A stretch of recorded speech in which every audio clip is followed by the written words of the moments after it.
Road transport और highway के मरकजी वजीर नितिन गडकरी ने साबिक वजीर आजम मनमोहन सिंह की खुले दिल से तारीफ की। दिल्ली में एक प्रोग्राम में नितिन गडकरी ने कहा कि लिबरल इकोनॉमी के सबब मुल्क को नई सेहत मिली। इसके लिए मुल्क मनमोहन सिंह का कर्जदार है।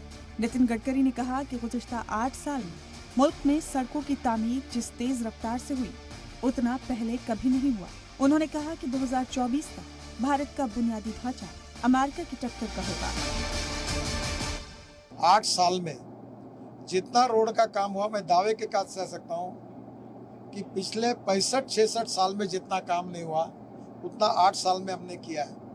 और मैं ये कोशिश करता हूँ और मेरा लगता है कि हम इसमें कामयाब होंगे कि 2024 समाप्त होने के पहले हिंदुस्तान का रोड इंफ्रास्ट्रक्चर अमेरिका के बराबर होगा।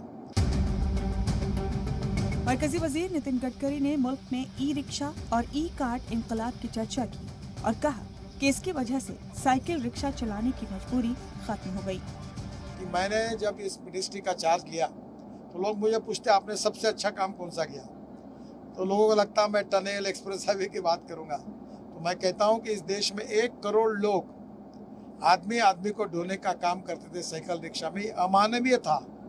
मैंने मैकेनिक्स ड्रिवन ई रिक्शा लाई, ई कार्ट लाई और 1 करोड़ लोगों को मानवीय शोषण से मुक्त हुए। आज लगभग साइकिल रिक्शा नामशेष हो गया और इन लोगों को मानवता के आधार पर न्याय मिला। हिमाचल प्रदेश और गुजरात इंतखाबात में आम आदमी पार्टी की जानिब से किए जा रहे फ्री बीज के ऐलान पर नितिन गडकरी ने कहा कि सिर्फ वादों और ऐलानात से कुछ नहीं होता। बीजेपी जो कहती है उसे पूरा कर दिखाती है। Bureau report, C media.